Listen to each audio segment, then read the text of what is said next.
Big boss Malayalam season 6 10-ാം ആഴ്ചയിലേക്ക് കടന്നപ്പോൾ മത്സരം മുറുകുന്നു. ഇപ്പോൾ ഇതാ മത്സരാർത്ഥി അൻസിബയ്ക്കെതിരെയാണ് ആരോപണങ്ങൾ ഉയരുന്നത്. മത്സരാർത്ഥിയായ അൻസിബ സജീവമല്ല എന്ന ആരോപണമാണ് എതിരാളികൾ പ്രധാനമായും ഉന്നയിക്കുന്നത്. വീടിനുള്ളിൽ അധികം ആക്റ്റീവായി കാണാത്ത അൻസിബ അധിക സമയവും കട്ടിലുമായിരിക്കും. ഇതേ തുടർന്ന് കട്ടിൽ റാണി എന്ന പേര് ബിഗ് ബോസിന് അകത്തും പുറത്തും അൻസിബയ്ക്ക് സ്വന്തമാവുകയും ചെയ്തു. തനിക്ക് ഏറ്റവും പ്രിയമായ ആളുകളോട് മാത്രം സംസാരിക്കുന്ന, അവരോട് മാത്രം ഫ്രീ ആയി ഇടപെടുന്ന അൻസിബയ്ക്ക് ഒരു ടിപ്പിക്കൽ ബിഗ് ബോസ് ആരാധകൻ ആ ടാഗ് ലൈൻ കൊടുത്തതിൽ വലിയ അത്ഭുതമൊന്നുമില്ല. എന്നാൽ അതേസമയം തന്നെ ബിഗ് ബോസിലെ യഥാർത്ഥ മൈൻഡ് ഗെയിമർ അൻസിബയാണെന്ന് അഭിപ്രായപ്പെടുന്ന ബിഗ് ബോസ് പ്രേക്ഷകരുമുണ്ട്. ഇക്കഴിഞ്ഞ വീക്കിൽ ശ്രീരേഖയും ശരണ്യയും പുറത്തായതിന് പിന്നിലെ ബുദ്ധികേന്ദ്രവും അൻസിബയാണെന്ന് അഭിപ്രായപ്പെടുന്നവരുമുണ്ട്. ഫിസിക്കൽ ഗെയിം മാത്രമാണ് ബിഗ് ബോസ് എന്ന് മനസ്സിലാക്കുകയാണ് ആദ്യം വേണ്ടതെന്നും ഈ പ്രേക്ഷകർ വ്യക്തമാക്കുന്നു. ഇങ്ങനെ അൻസിബയെ മൈൻഡ് ഗെയിമർ എന്ന് വിശേഷിപ്പിച്ച് ഒരു പ്രേക്ഷകൻ കുറിപ്പ് എഴുതിയിരുന്നു.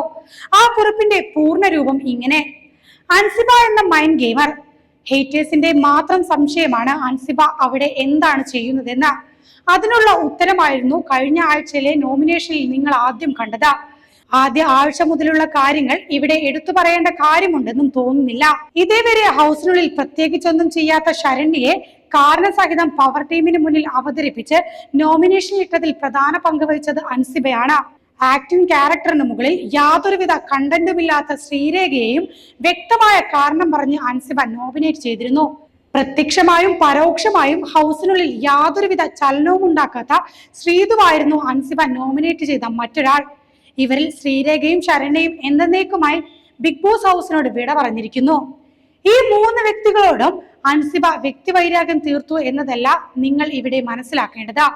മറിച്ച് ഇവരിൽ ആരെങ്കിലും ഒരാൾ തീർച്ചയായും പുറത്താകുമെന്ന ഒരു റിയൽ ബി ഗെയിമറുടെ വീക്ഷണ പാടവത്തോടെയാണ് നിങ്ങൾ ഇവിടെ കാണേണ്ടത്. ജാസ്മിനോടോ അപ്സരയോടോ അൻസിബയ്ക്ക് വ്യക്തിവൈരാഗ്യം ഉണ്ടായിരുന്നെങ്കിൽ എന്തുകൊണ്ട് അവരെ നോമിനേറ്റ് ചെയ്തില്ല?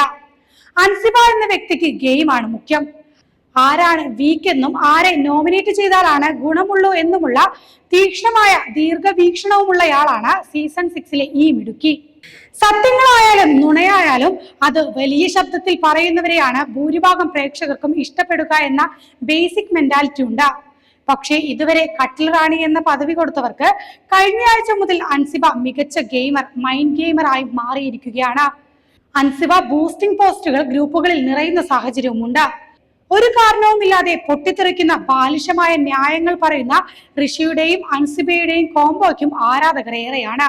ഇത്രയും നാളും ഒരേ ലെവലിൽ പോയിരുന്ന അൻസിബ ഒറ്റ രാത്രി കൊണ്ട് എങ്ങനെ മികച്ച ഗെയിമർ എന്ന ലെവലിലേക്ക് എത്തിപ്പെട്ടു? ഉത്തരം നിസ്സാരമാണ്. ബിഗ് ബോസ് 6-ലെ രാജാവ് അന്വേഷണത്തിൽ പല മുഖങ്ങൾ മാറി മറിഞ്ഞു വന്നു. രതീഷ്, റോക്കി, സിജോ മുതൽ തുടങ്ങി അവിടെ നിന്നും വന്നെത്തി നിൽക്കുന്നത് ജിൻഡോയിലാണ്. ജിൻഡോ എന്ന രാജാവിന് എതിരാളി എന്ന് പറയാൻ അവിടെ 2 പേരെ ഉണ്ടായിരുന്നുള്ളൂ: ജാസ്മിനും ഗബ്രിയും.